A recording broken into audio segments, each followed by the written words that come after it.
Book of Heaven, Volume 29, May 31st, 1931. The happiness of Jesus is to find his creature in the divine will. God plunges himself into the creature and the creature into God. The tiny little house of Nazareth. My abandonment in the divine volition continues, and my poor mind pauses now at one point, now at another, as though wanting to take rest in each effect of the divine will. In fact, though its act is one, its effects are innumerable, so much so that I never arrive at finding them all, much less at comprehending them. And therefore, seeing that it is not given to me to embrace them all, being too little, I pause in one of its effects, to enjoy it and rest. And my sweet Jesus, who takes so much pleasure in finding me in his adorable will, pausing in order to breathe it as life, told me, "My daughter, how sweet it is for me to find you in my divine will, and not like those creatures who are in it by force, by necessity, and because they cannot do without it. And while they are in it, they do not know it, nor do they love it or appreciate it.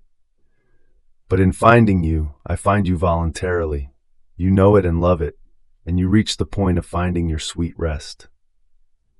I feel so drawn toward you, more so, since the very power of my will imposes itself on your Jesus, to reveal myself, and I am unable to deny anything to her, because I could say that the only happiness that comes to me from the earth is to find the creature in my divine will.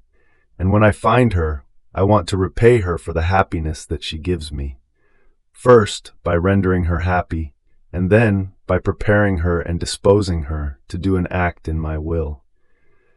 I prepare the space for it, because the greatness, the sanctity, the power that an act done in it contains is so great that the creature could not contain it if I did not give her the capacity.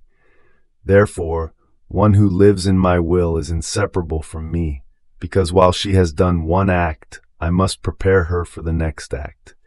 More so, since I never leave the creature at one point, but I make her always grow until I am able to say, I have no more to give her.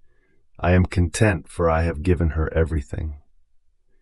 In fact, you must know that every time the creature does an act in my divine will, she plunges herself into it, and God plunges himself into the creature.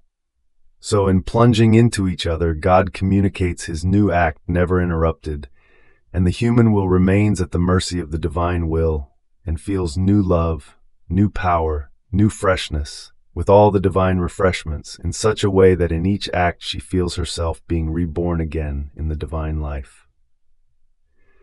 Without losing what she has received in the other acts, she acquires and incorporates into herself the new life that has been communicated to her, so much so that she feels herself growing, being nourished with a new growth and with new foods.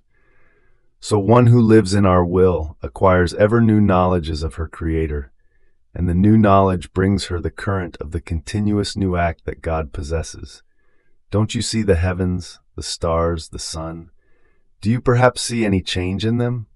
Or, after so many centuries, are they not always fresh, beautiful, new, as they were created? And why? Because they are under the empire of the creative strength of our fiat, which created them and remained in them as perennial life. Therefore, the permanence of my will in the creature produces, with its dominating empire, new life of patience, of prayer, of peace, of sacrifice, and of infinite joys. That which my will is, so it wants to render one who lives in it. Then I continued to think about the divine volition, and my sweet Jesus added, My daughter, when my divine will emits an act, it never draws it back. On the contrary, it makes itself perennial life of its act. The very creation says this, by doing continuously those acts which my will placed in it in creating it. Created things can be called the repeaters of the acts of my divine will. The heavens are always stretched out, they never withdraw from any point, and by remaining always stretched out, they always do repeated acts of divine will. The sun always gives light, and is all busy performing the innumerable acts of divine will that were entrusted to it in its light. And as it gives color and fragrance to each flower, multiple sweetness and taste to the fruits, development to the plants, light and heat to each creature, and many other acts that it does. So many acts of divine will does it keep performing. It seems to do its course with all ruling majesty in performing so many acts entrusted to it. True symbol of the majestic and ruling way of my will. The sea, as it murmurs, the water, as it gives itself to creatures, the earth, as it becomes green and produces plants and flowers. So many multiple acts of my will do they perform. My will is the motor of everything and keeps all creation in act of doing its will. And this is why they are all happy. They never lose their place of honor, nor are they subject to dying. Because my will operating in created things gives them perennial life. Only the creature, the one who was to make the greatest display in doing a continued act of my will, is the only one that goes out of the motor of it and reaches the point of placing herself against a will so holy. What sorrow, and what an account will she not have to give me? My sweet Jesus remained silent, and withdrawing, he left me in the light of his will. And oh, how many things I comprehended! But who can say them all?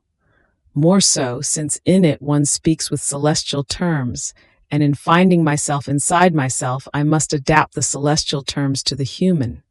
And fearing I might make a mess, I content myself with moving forward, hoping that if Jesus wants it, he will adapt himself to speaking with the terms of the low world.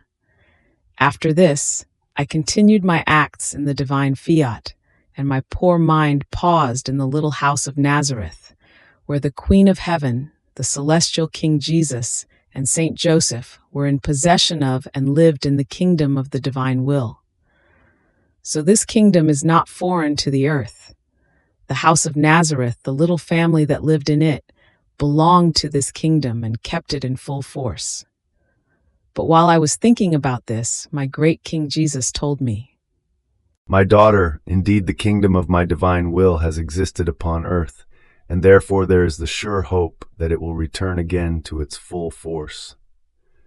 Our house of Nazareth was its true kingdom. However, we were without peoples. Now, you must know that each creature is a kingdom. Therefore, one who lets the divine will reign within herself can be called a little kingdom of the supreme fiat. So, she is a tiny little house of Nazareth that we have upon earth, and though little, since our will is in her, reigning, heaven is not closed for her. She observes the same laws of the celestial fatherland. She loves with the same love, feeds herself with the foods from up there, and is incorporated into the kingdom of our interminable regions. Now, in order to form the great kingdom of our will upon earth, first we will make the many tiny little houses of Nazareth, that is, the souls who will want to know it in order to let it reign within themselves. I myself and the sovereign queen will be at the head of these tiny little houses, because, we having been the first to possess this kingdom on earth, it is our right, which we will not surrender to anyone, to be the directors of them. Then, with these tiny little houses, repeaters of our house of Nazareth, we will form many little states of ours, many provinces, which, after they have been formed well and ordered like many little kingdoms of our will fuse together and will form one single kingdom and one great people. Therefore, in order to have our greatest works, our way of acting is to begin, first alone, one-on-one with one single creature. When we have formed this one, we make her a channel in order to enclose in our work 2 or 3 more creatures. Then we expand, forming a small group, and then we expand it so much as to take the whole entire world. Our works begin in the isolation of God and the soul, and end by continuing their life in the midst of entire peoples. And when there is the beginning of a work of ours, it is the sure sign that it will not die at birth. At the most, it may live hidden for some time, but then it will go out and will have its perennial life. Therefore, always forward do I want you in my divine will. Fiat.